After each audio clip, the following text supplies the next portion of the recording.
Hello. Today we are going to talk about the power of setting in a piece of literature. Specifically, we're going to talk about the power of setting in the epic poem Beowulf. Setting is one of the 6 characteristics of a story.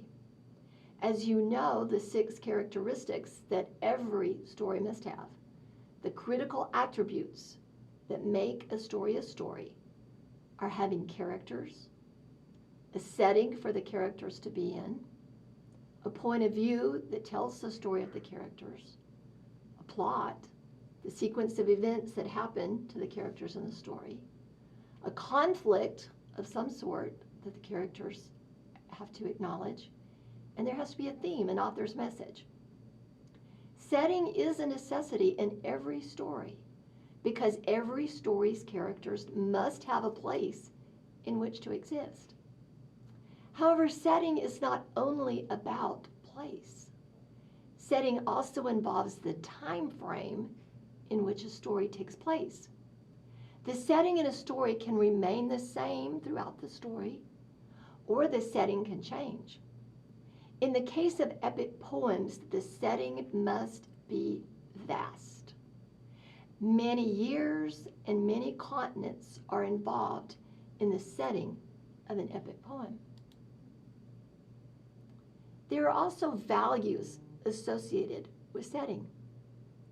In stories and in real life, setting plays a powerful role in shaping characters and real life people's worldviews. Setting shapes worldviews because setting is closely connected to social and cultural norms. Sometimes those social and cultural norms are perceived norms, which become the basis for stereotyping people according to the setting they inhabit. The following is an example about how perceived norms sometimes lead to stereotyping. For example, in some towns, the townspeople believe that there is a right side of town and a wrong side of town. Wrong side of town means that sometimes people who live on the right side of town look down on and discriminate against people who live on the wrong side. People on the right side of town sometimes stereotype people on the wrong side of town as lazy, losers, ill-educated, untalented, not smart, immoral, violent, unwholesome, and unworthy. People living on the right side of town often hold all the power in the town. And they sometimes discriminate against people on the wrong side of town in surprising ways.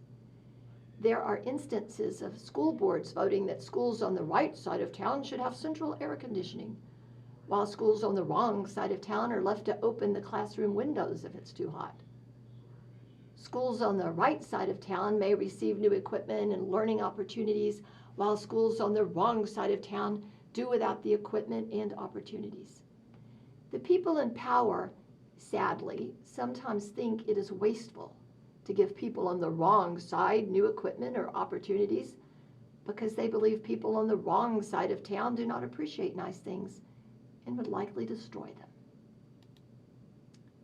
Take a moment to imagine being a person who lives on the right side of a town.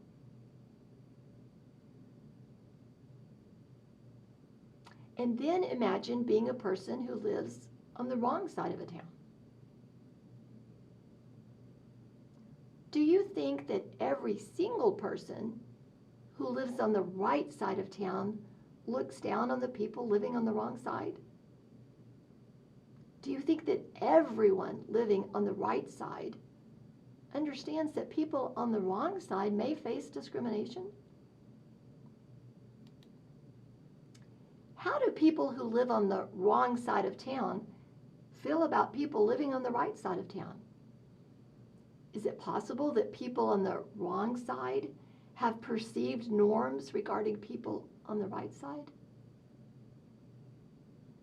Are any of the possibly perceived norms regarding right side of town people negative characteristics? Do people from the wrong side of town stereotype people who live on the right side? What kind of emotions would people living on the right side of town feel about their own lifestyle? And what kind of emotions would people living on the wrong side of town feel about their lifestyle?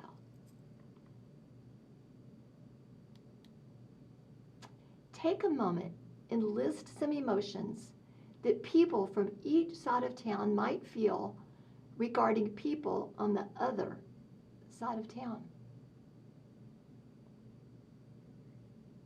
Now think about towns who have right sides and wrong sides. What are some adjectives that describe towns like this? Are these communities pleasant or unpleasant? Are these communities cohesive or divided? Are these communities inclusive or discriminatory?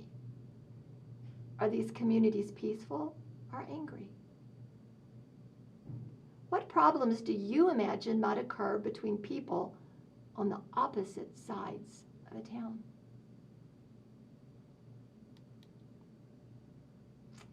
Beowulf lines 1 through 100 describe the setting in which both Grendel and King Hrothgar live. As you read these lines, think about towns with right sides and wrong sides and see if there is a connection to the description of Grendel's and King Hrothgar's homes. Do lines 1 through 100 suggest that stereotyping might take place between Grendel and King Hrothgar's people? Based on the descriptions of Grendel's home and King Hrothgar's home, how would you fill in these blanks? Grendel lives in blank. Hrothgar lives in blank. And as you try to fill in that blank, think symbolically. Symbolically, Grendel lives where? And symbolically, Hrothgar lives where? How do Grendel and Hrothgar feel about each other? If they have strong emotions regarding the places in which they both live, and they have strong emotions toward each other, what do you think might be inevitable?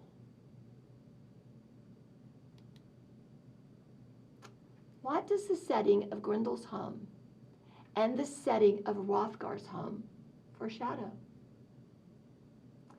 Think about the 6 elements of a story: characters, setting, point of view, plot, conflict, and theme. If setting is more than just a place, but setting can also function as a literary device, to which of the 6 elements of a story might the settings of Grendel's and Hrothgar's home be closely aligned? Complete the following sentence. Use a word from the list of 6 elements of a story to fill in the blank. Bring your sentence to class tomorrow. Because of the huge contrast between the homes of Grendel and Hrothgar, it is inevitable that they will have